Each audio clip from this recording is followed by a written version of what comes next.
Good afternoon, dear students. Welcome to another session on Introduction to Data Structures and Algorithms. Today in Module 4, we'll be discussing about some of the exercise problems on Q data structure, right? And of course, you can see, before I move further, let me recall what we have discussed yesterday. Yesterday, we discussed about double-ended queue. So you know very well, double-ended queue is a queue which has both ends. So both the ends, the insertion and deletion can be done. So that is from the front also and from the rear also you can do the insertion and deletion. And of course, there are two different types of double-ended queues. One is input restricted double-ended queue, where restriction on input is there. Input is nothing but insertion. Insertion is there. So insertion is happening at only one end, and of course deletion you can do it in the both ends. That is input restricted. Same way, output restricted double-ended queue, where insertion you can do in the both sides can do, but deletion it can happen only in one end. So that you will going to specify. So normal by default deletion happens from the front. Correct? No? Yes, it happens from the front. So default deletion happens only from front. So in output restricted DQ, the default deletion happens. So that is from the front only it is deleted. Okay. From input restricted DQ, you can delete from either ends, but insertion happens only at the rear end. So this is what you should understand in this particular topic. Right. Okay. As I have already said, today's agenda is all about the problems on the queues, and of course you can certainly discuss on this problems on queues. So first thing is, the first problem is about queue is given. Okay, like this, queue is given. You observe, everybody, if you have paper pen, please open your paper pen, please note down. This is a problem solving kind of thing. It's a board work kind of thing that you have to do it. Okay, you have given a queue. You have given a queue and its status, the queue total size is total 8. So you start from 0 and it goes up to 7, that is totally you can accommodate 8 cells. The queue can store maximum 8 elements, that is given in the question again. And the front of the queue, that is F, is placed at index number 0. It is there at index number 0. It is correct. And the rear of the queue is present at position number 3. So it is there at the position number 3. So show the queue contents and indicates the position of front and rear after each of the following operations. So you have to do all these operations, A, B, C, D, E and F operations. You have to do all these operations, and every time after doing this operation, what happens? What happens to the queue? What happens to this particular queue? That you have to specify, that you have to show. Okay, first thing, you should write down the current status, present status of the queue. And this is the current status and first instruction. First instruction is insert 16 into the queue. Insert 16 into the queue. So what happens? Rear, which was there in position number 3, it will first increment to the next position. That's what you have written. Rear is equal to rear plus 1. It It is already pointing to 3, 3 plus 1. That is, it moves to 4. Yes, R moved to 4. And later, the element 16 is supposed to be stored here. So, after storing this, after doing this, the resulting Q appears like this. Look at that. Front remains as it is. There is no change. So, the rear moves to the 4th position, as you have already calculated. It is 4th position. And the element 16 is moved to the 4th index position. So, this is the thing. Now, A is done. Instruction A is done. Now, instruction B. Okay, before instruction B, let us assume what is the Q status, current state, how exactly Q looks like. How exactly current Q looks like. And of course, here you are asking to delete an element from the Q. When you want to delete, deletion happens from the front. It happens from the front. So, front, which was there in the 0 position, now it is moved to plus 1, that is incremented. So, that is, it is moved to this. And the deleting element is the 4. 4 is the deleting element, and this is the deleting element. It has to be removed, and front moves to the next cell. It is next. So, this has to be deleted. That means it has to be returned back, and your front will move to the next cell. So, after this, your front is moving to position number 1, and rear is not changed. Observe here, rear is not changed. Rear has not changed because you are doing deletion operation. As you are doing deletion operation, only front pointer will change. Okay. So, now this is the status of your Q. Now, next instruction is again delete Q. Simple, the same as that you have done earlier. What happens? You remove this element and move this front to the next cell. That's what front is incremented by 1. So, earlier front was pointing to 1. Now, increment by 1, it moves to 2nd position. Meanwhile, whatever the data that you already have will be, whatever you have will be returned to the main function. It is deleted off. Okay. After doing that, what happens? This is the previous state. After executing these statements, and this is your resultant Q. In the resultant Q, you have only 3 elements. -9, 66, and 16. Of course, front is at position number 2 and rear is at position number 4. That's the thing. And now, this is right now the status. And now, you get an instruction D. Insert 7 to the Q. Whenever you get an insert message, what happens?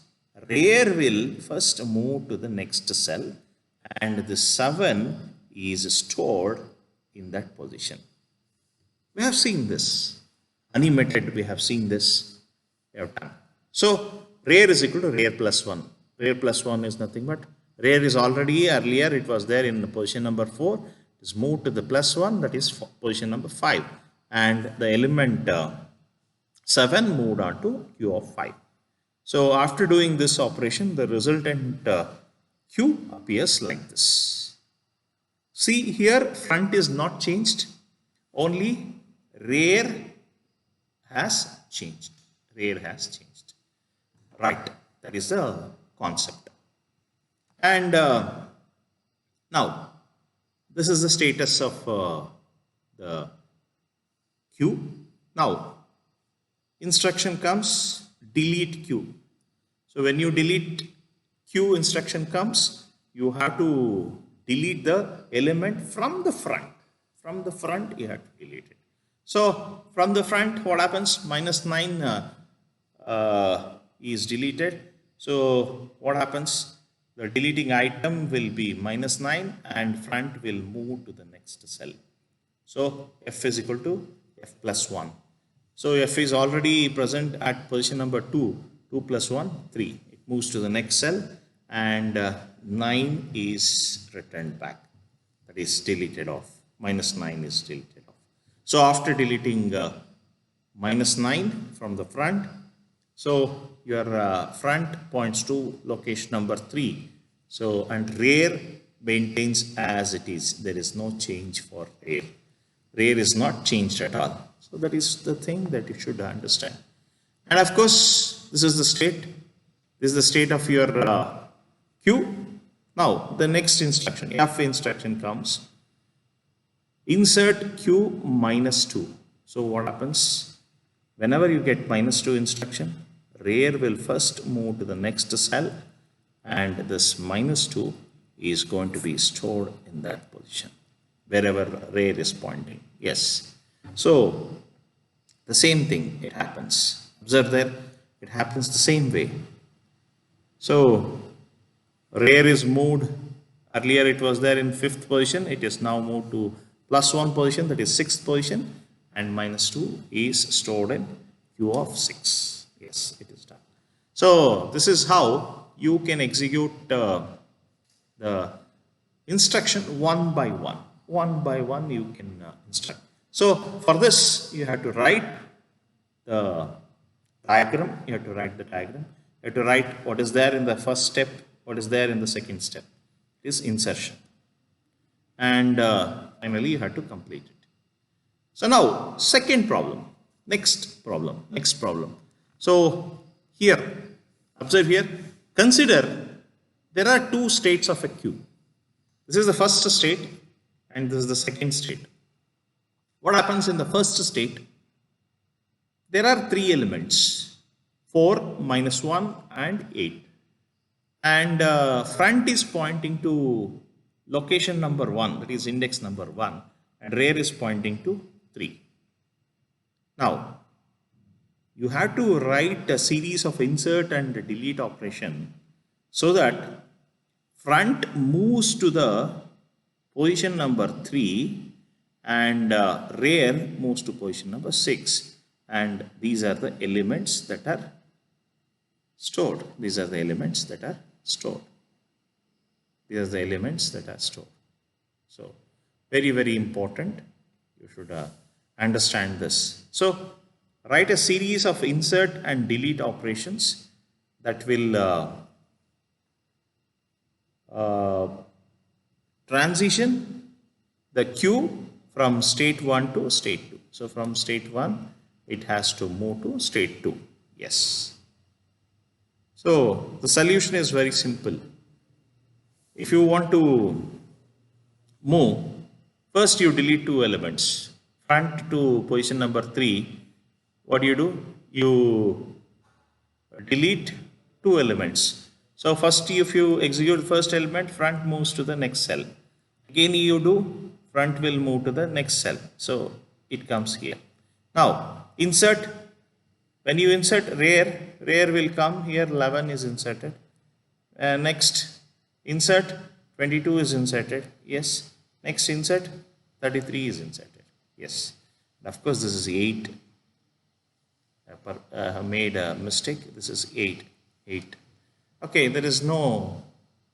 So only you can do 5 steps and of course you can get. So you can get the state of the Q from one state to another state. So this is the first state and this is the target state. So in order to achieve the target state, these many instructions you have to follow. Right. That is simple. And if you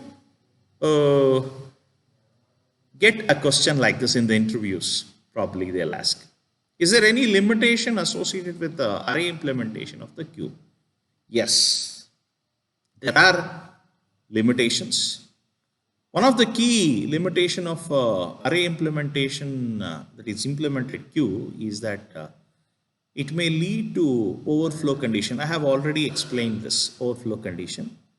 Even when the number of proceeding locations are empty, proceeding locations in the sense the front, if you have locations free, still if rear is pointing to the last position and front is pointing to this position, so what happens? In front you have so much of memory free. These are all free memory. This is everything is free. Element is there, here 3, here 5, here 4, here 2. Elements are there. But still you cannot insert with respect to normal arrays. So if you have preceding locations are empty, what is the meaning of it? So these locations are empty. If these locations are empty, in such situation, okay, we call it as it is overflow condition. And how to avoid this such situation? Very simple. This situation you can easily avoid by using a circular queue. We have done circular queue. A couple of slides back I have explained. I think I'll take you to circular queue. Hopefully you will understand the circular queue. Okay. Yeah. Yes. Observe here. Yes. So circular queue. This is the circular queue. This is the status. Now what happens? You delete an element, front is moved, and now you insert an element, 99 is moved. Now rear has reached the end. Now I am trying to insert 33. In 33, if you want to insert, it cannot be, because the preceding elements space, if it is free, then also you cannot do. So that is the reason we go for circular queues. In circular queues, we can certainly insert. Okay, so we can certainly insert. We can move however we want. We have discussed all these things. Okay, so then yesterday's priority queue and inserting in the rear, front, deleting from the front, rear. We have discussed all these things yesterday's, and these are all animated. And you can watch the videos of yesterday's class and day before yesterday's class, all these topics in the link provided. Okay, so I have already given the link where you get all the videos. So, and of course we discussed today all these things. Remember this question very well. So, okay, this question very well. Is there any limitation? Yes, there is a limitation.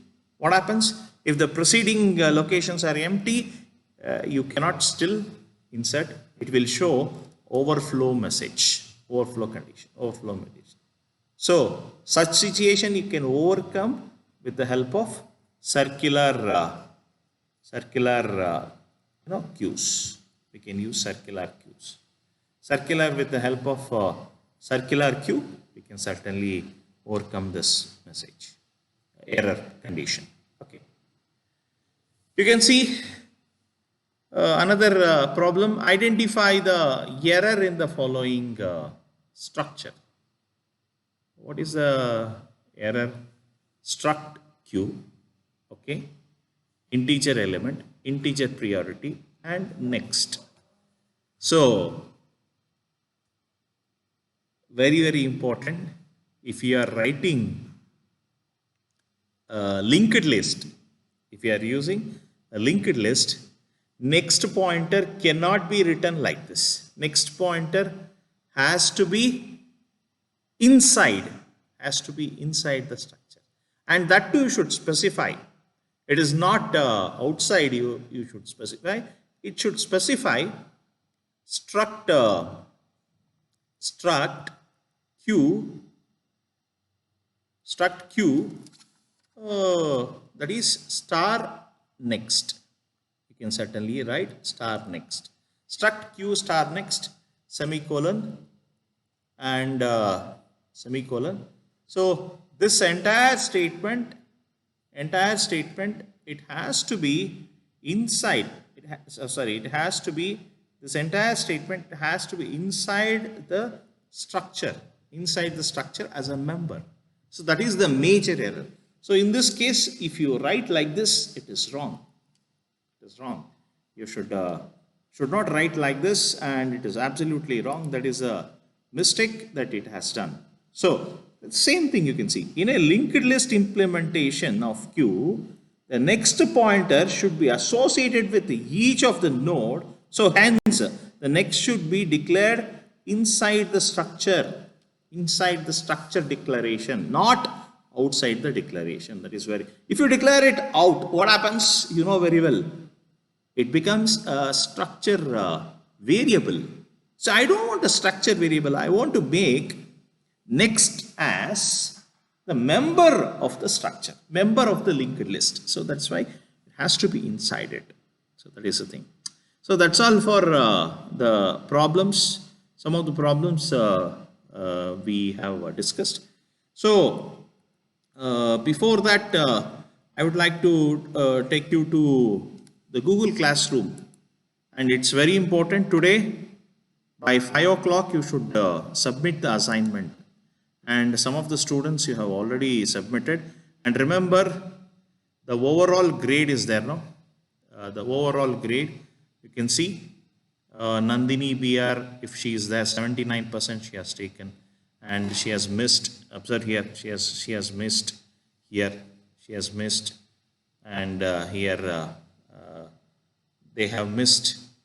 So all those things. So you can certainly observe. So overall grade, this overall grade will go on to decide. This overall grade will go on to decide. Overall grade will decide. Okay, this grade. Adarsh, very good, 100%, 99%. So there are students who has scored very good marks. So, but still those who are struggling, so you have opportunity. You submit all these assignment. If you get all these assignment, probably you get less because you have missed. So these are all, zero is nothing but you are all missed. So you missed, you have submitted only one, Aditya. So you can certainly do all these things. You can see today, I think many of you have submitted already. So most of you have submitted, and I have to evaluate. That's why it is coming 10, 10, 10. Wherever 10 is there, so they have submitted. And if you are missing, it is showing missing. So the overall grade is very, very important. Overall grade is very, very important for decision on your Sriraj Alemani. Good, 100%. So try to score 100%, man. It's always good. Everybody, I want everybody to take 100% score. Okay. So that's the small announcement that I would like to make it.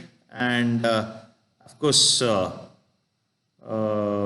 when we work on the presentation, yeah.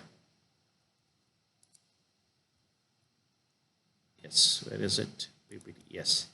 So that's all for today's class, and of course in the next class it's a very important topic. We are going to talk on trees. So what is the basic of trees, basic terminology of tree terminology, binary tree concepts, binary tree representation in arrays, binary tree representation in linked list, binary tree traversal, binary search tree, and various types of trees. So these are all the topics lined up for upcoming classes. In the next class, we start with basic terminologies of trees. And a tree is a data structure that look like this. You can see it look like this. It's a data structure that look like this. Anyhow, we'll discuss all these things in the upcoming classes. Please do type in your USN in the chat box. for attendance sake. And thank you. And don't forget to submit assignment today. It's very, very important. Okay. Assignments are very, very important. Continuously, I'll be giving assignments. You have to keep on working on it. Right. Thank you so much. All the class recordings are available in this particular website. Have a wonderful day.